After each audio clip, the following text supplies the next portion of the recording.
Welcome to the Industrial Talk Podcast with Scott McKenzie.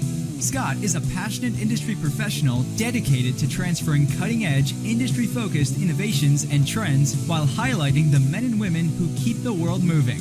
So put on your hard hat, grab your work boots, and let's go. All right. We've got to get going. Thank you very much for joining the Industrial Talk Podcast. This platform right here, the Industrial Talk Platform, is dedicated to you, you industry hero.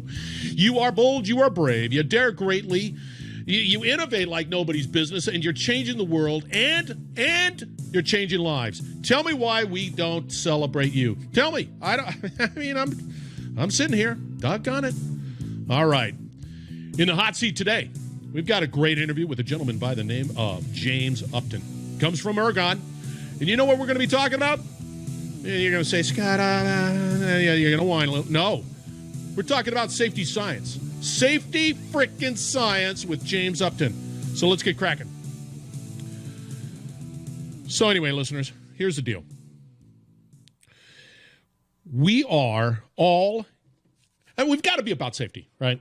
And you can say, this safety. No, this stuff is dead sexy, man. This stuff is dead freaking sexy because there's some real great innovation that is coming around as a result of safety, and that it is going to, once again, save lives, prevent accidents, and once again, about family, communities. It just touches every aspect of your life, and that's why James is on the podcast. Hey, James, how you doing? Good. Thanks, Scott. I appreciate it, man. Hey, yeah, it's pretty cool, man. Just so the listeners out there, we're using a product called Riverside FM. And, you've heard me complain and then maybe complain a little bit more. Here's a product that allows us to be able to do it real time, in a sense, and be able to create these podcasts and without a compression related issues. Now, you're saying to yourself, Scott, I don't understand what you're saying. Just know that it sounds better. How's that? All right, James, for the listeners out there, let's sort of level set. Let's get a little bit of background on who James is. Again, a little 411, outside of the fact that we go to the same barber, and he's dead sexy when it comes to that hair, or lack of. How you doing, my friend? Let's get going. Tell us a little bit about yourself. I'm doing good, man. Yeah, it grows from the ears down, so we're... It only gets worse. Yeah. I'm just telling you right now. You're not that old. Wait till you get my age, and then everything else is like, wow. Yeah. That hair is aggressive. Yeah, hey, that new setup you got, though, getting on the podcast is really cool. It's really easy, step-by-step, man. I really liked it. Yeah. There's always an education, just like anything else. Pre-virus, pre-pandemic, people were struggling to get on Zoom. Now, in the post-pandemic world, whatever this new world we live in, everybody knows how to get on Zoom, and now I'm shifting gears on the Riverside.fm, but we'll figure it out. We'll figure it out because we're resilient. All right, background, baby.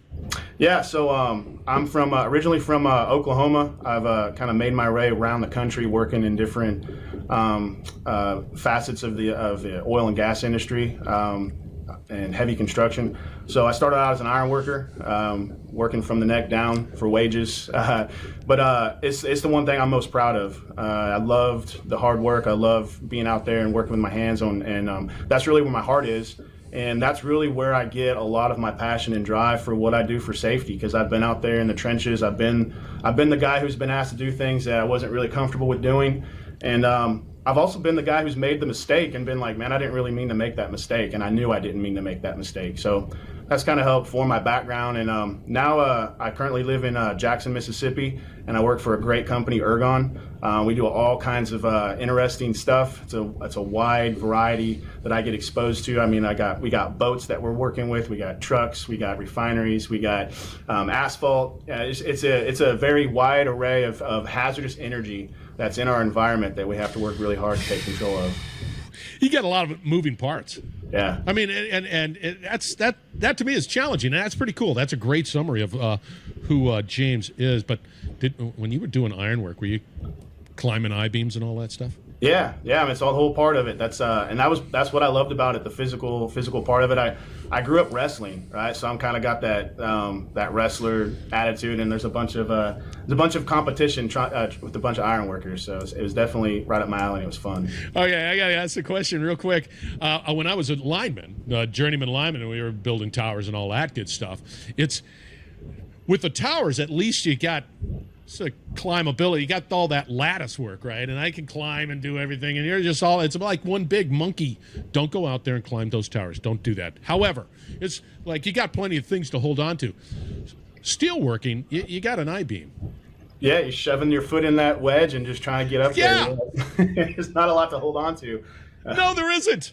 Even I know that. Even I would be wrestling with it and going, "Oh my gosh, check it out! I've only." What's funny was when I first started as an apprentice, I was a lot lighter than when I ended up being a journeyman. So I could actually climb them a lot easier when I was an apprentice than when I became a journeyman. So a little harder, got a little extra. That's when you say, center of my "Hey, pup, get up there." Yeah, yeah, pumpkin. Yeah, that's exactly it. They call you pumpkin for sure. They call me Grunt. Yeah, they call me. All right, let's talk a little bit about safety science. Level set for the listeners out there. Yeah. What are we talking about? It seems like a broad category, but can you sort of define it a little bit? Safety science, and then we'll talk about the innovation, and then we'll talk about where to go from there. Yeah, really, it's I guess trying to take a model from what's already worked out there. I mean, we've kind of seen the same approach in the pharmaceutical industry, where you've got the academics who are the ones out there, and they've got the research capabilities, and they know how to get the right answers. And then you've got industry who's got the need, and they've got all the money, but they don't necessarily have the right stuff that these guys have. And so really bringing the two together, bringing academics and practitioners together, and forming coalitions, us telling the academics what they need to research, and then them telling us what works and what doesn't work. And so there's been a really great kind of petri dish forming at the University of Colorado, where a lot of this work is happening across industry. So it's a really neat space to be in these days. When you start talking about the petri dish, I mean, it really requires a lot of collaboration. I mean, you have people in the field, and because I've been in the field, you've been in the field, they know what's going on. There is a recognition that, hey, this is hazardous. Got to be. I mean, there is the safety mindset. Do you find this academic type of approach with the people in the field?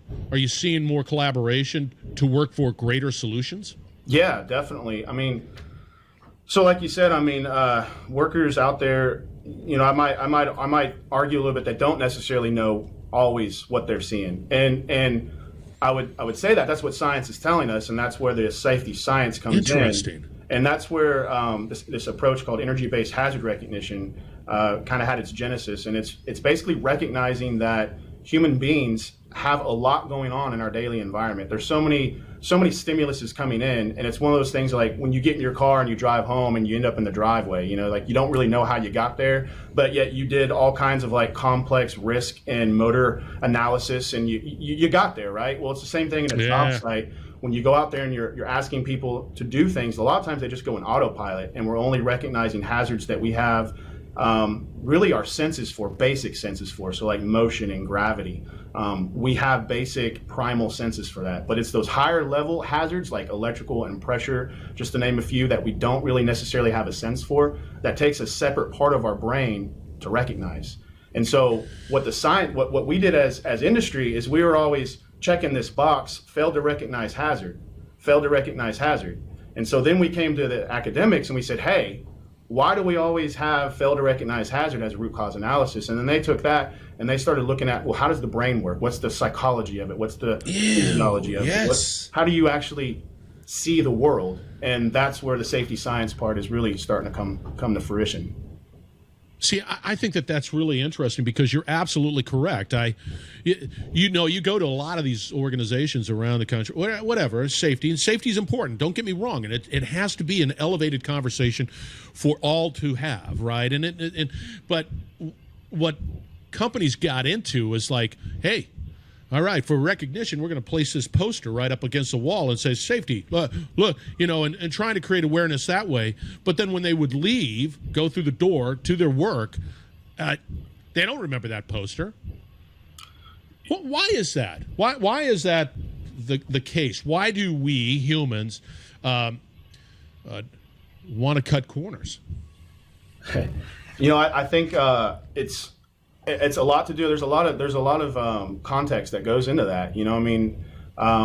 I guess when I drove to work this morning, I didn't drive the speed limit, and I don't really think I was trying to cut corners. I guess technically I was cutting a corner. I was going a little faster than I should have, and I left the house a little later than I should have. So I was, cutting a corner. But in the moment, I was just getting to work, right? And that's how workers view their day as they go through the work. It's not this linear thing. It's this very complex performance boundary that has all these different touch points that only the worker can see. And so we think because we put a poster up there, that was the touch point that we saw back here in the office.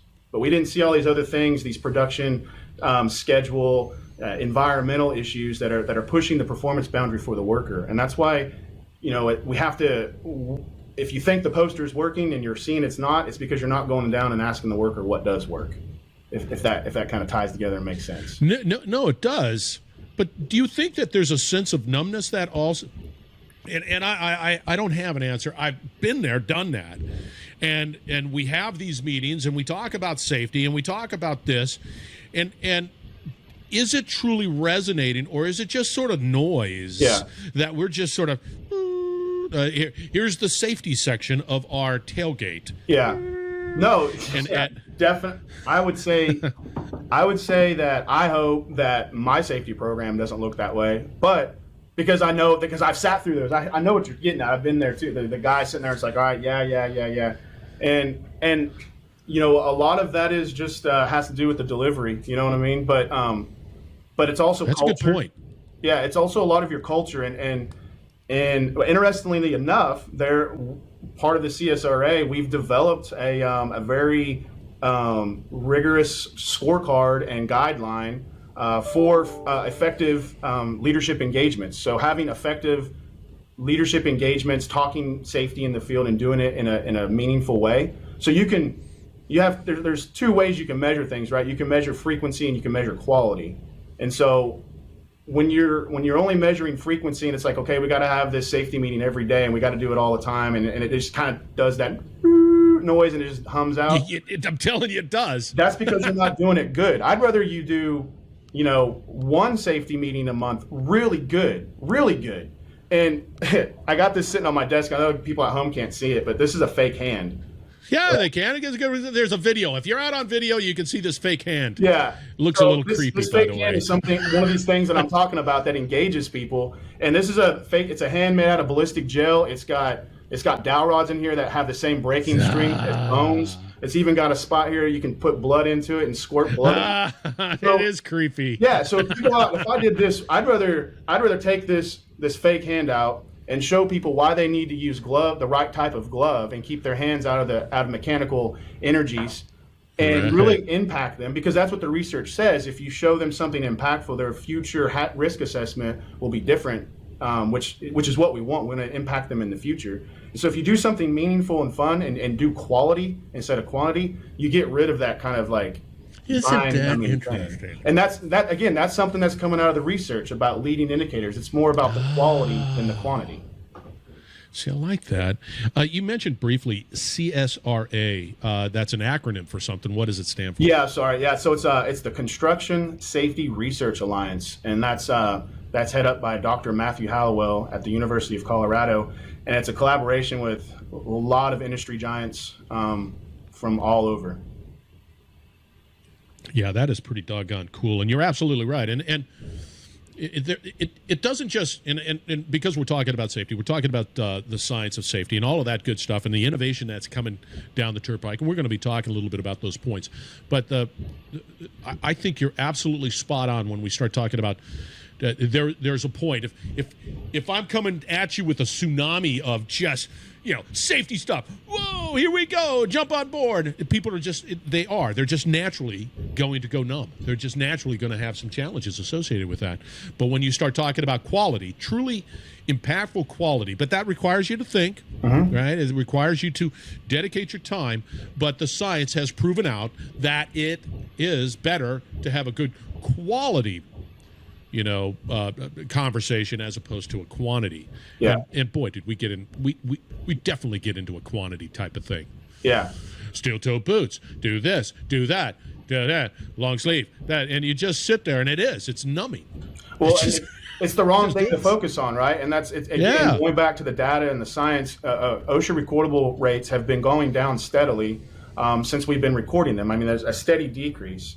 But what hasn't been decreasing and what hasn't been going down in the same rate is fatality rates, and they've actually slightly increased over the last several years. And so by going out there and saying steel toe boots, safety glasses, this, that, and the other thing, when the worker hears you say that, they don't take you seriously because they say, yeah, guy, well, this stuff over here that can kill me, why aren't we talking about that? Right? Yeah. So you lose a lot of credibility when you don't focus on, here's another acronym, the sticky, the stuff that can kill you. So I don't know if this is a G. I don't know if it's a G show or not. But if you're a lineman or an iron worker, you might replace that S with something else. But it's the sticky, the stuff that can kill you, and that's the high energy stuff that causes the most damaging things to our bodies. And those are the things that we want to talk about. And that's the quality. That's the quality piece. It's interesting that you bring that up because when I was a lineman, I wouldn't be able to do it now just because, well, I'm fat and old. But when I wasn't fat and old,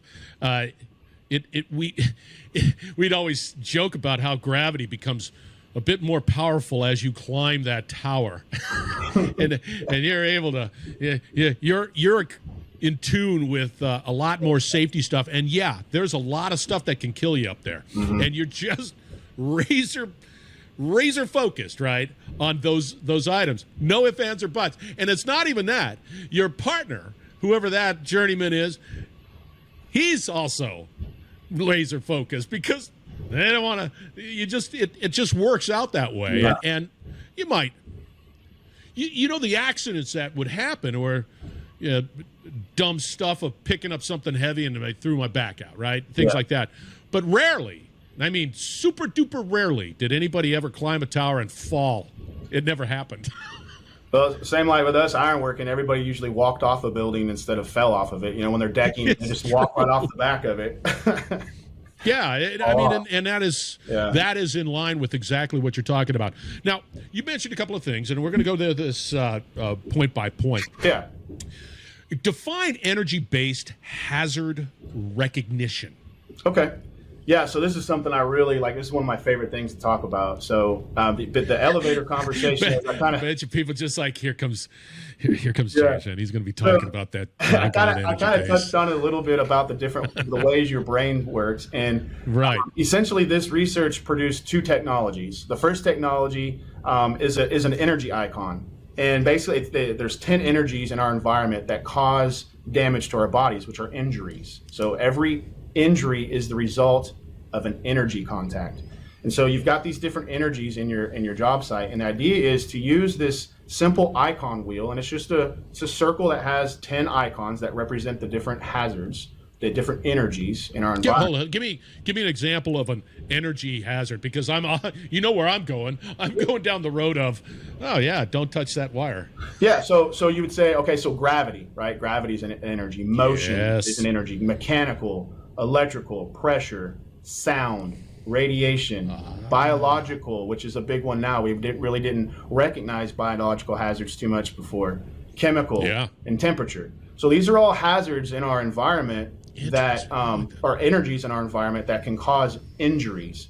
And what's interesting about the wheel, as you look at 12 o'clock, that's where gravity is. And as you go around the wheel clockwise, you start to notice that these energies become less and less sensible. You have less and less senses for them. So like electrical, like you don't have a sense for electricity. You don't know it's electrically charged until you touch it, right? Pressure, you got to have a gauge on a pressure vessel to know it's under pressure. Wow. Like temperature, like you don't know something's hot just by looking at it. You got to touch it, and it's too late by then.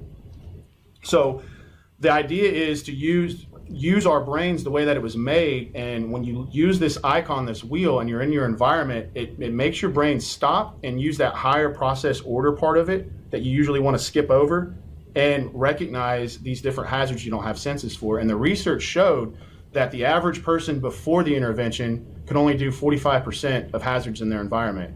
with the intervention, it increased it up to 85%. And I've seen market increase as well, just in my introduction. Wow. Yeah. That's significant. And it's two technologies. It's icons and vocabulary. By just simply changing the word hazard to energy, you're thinking like a worker. Because a hazard to me is different than it is to you. So there's this guy at my work that we go out walking around the pond in the back here, and one day there was a snake out there, and he just walked right up to it, picked it up, and moved it. Like, to me, that is a big hazard. Like, I don't like snakes. I walk around them. But Steve, nope, not a hazard to Steve. He liked the snake. So it's the same thing. He has different life experiences and different perspectives. He knows what a hazardous snake looks like, and I don't. So hazards are different to different people because of their life experience. But in energy, gravity is gravity, no matter if you're Scott, James, or Steve, or it's always gravity. Electrical is always electrical. So you kind of take some of that and the abstractness out of a word and give the worker something they can actually see. Doesn't it ever just surprise you that we've been in industry for many years, right? And we've had just nonstop focus on safety, and something as simple as changing the term hazard to energy, something as simple as that is groundbreaking. That changes that mindset, that shifts that focus to something that is far more important. Cool. I would say this, that to your listeners, any industrial leader out there that's in a position that talks about hazards or anything, you can do this by just simply changing that one word in your vocabulary, in your organization. You will see a huge difference. That's 50% of the technology, right? Just the word. And that's where I've always had the most success is when I'm interacting with people to try to get them to understand the concept. They don't really have to know the science and why and all this stuff. I just start saying energy. Hey, yeah, that mechanical energy, that electrical energy. And you start doing that, and then they start picking up on it. And that's it. Like, now you're looking for energy instead of hazard. What's a hazard? I don't know, but I do know what an energy is because I've got a wheel to show you. Yeah, and this came out of the efforts that are taking place in the University of Colorado. Yeah, through the it was CSRA and Dr. Hollowell. Yeah, and it's actually this technology that he's had is really what's it's really the way the industry is going. It's not, I mean, it may be new to some listeners, but a lot of major industrial companies are using this. And not only that, but like it's getting brought into the future technology, safety technologies, just the concept, and some of the different programs and softwares and AI algorithms that are out there are using this concept to help with the safety professional of the future. See, and I don't think we can sit here and underestimate and understate the importance of this. I mean, one of the things that I want to talk about, because this is cool stuff. Don't get me wrong, I love it. Always gets down to people too. Are you with the slight definition of hazard versus energy and all of that, whatever that lexicon change? It all gets down to people. It all gets down to leadership. It all gets down to, are you seeing a greater engagement in that area of leadership? Yeah, and that's actually, if I have, obviously Energy Based Hazzard Recognition, I love that tool. But as far as like leadership within safety, that's the best predictor of safety performance is how engaged your leadership is. And at Ergon, that's one of our values, and we have, Mr. Lampton, our legacy here had style of engagement that, I mean, you remembered him when we were talking. You remember Mr. Lampton's engagement, and that's one of the things that makes Ergon such a great place to work and such a productive place, and the workers here want to be safe. It's because our leadership engages with us constantly. They have, especially through the pandemic. We've been communicated with constantly.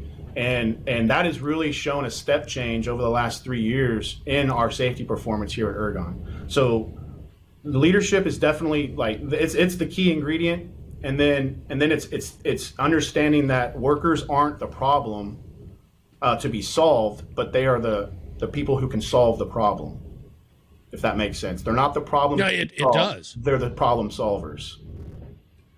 And you have to engage them. It has to be that collaboration effort.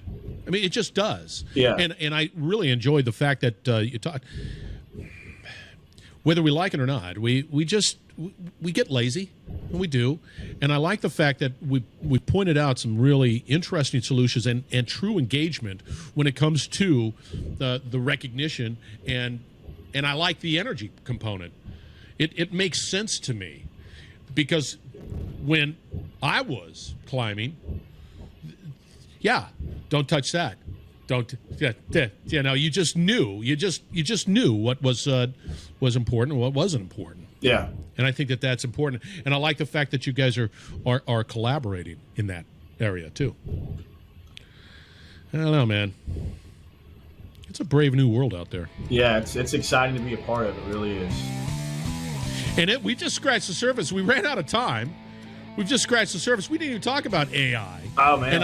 And the analytics associated with data and how it can make you safer. And I mean, this is cool stuff. Yeah. Exciting stuff. You listeners out there, this is safety guy stuff. Yeah, you know as well as I do when you see the safety guy walk into a conference room. Yeah. You know what it is. You've been there, done that. Fortunately, you were a former. I chose. But you climbed the. You did. You're like, oh, here he is. He's going to be talking about energy based hazard recognition. Yeah. Oh, he's insufferable sometimes. All right, listeners out there. Hey, you active out there on LinkedIn there, James? Yeah, absolutely. Yeah, check me out on LinkedIn, James Upton, Jr. I'm a junior. Okay. As always, we're going to be able to have all of the contact information for James Upton, Jr., Ergon's company. And I'm going to also have all the contact information, or at least information that's associated with the CSRA.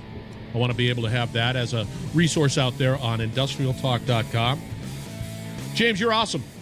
You're awesome. Love what you guys are doing at Ergon and what you're doing from a professional perspective. I think I think it's a bright future, safe future, but a bright future nonetheless. And you just keep on hammering at it, my friend. Well, all right, listeners, we're going to be wrapping it up.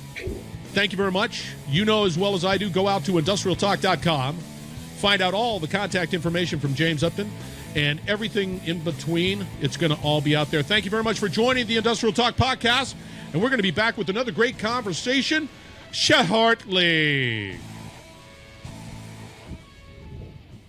You're listening to the Industrial Talk Podcast Network.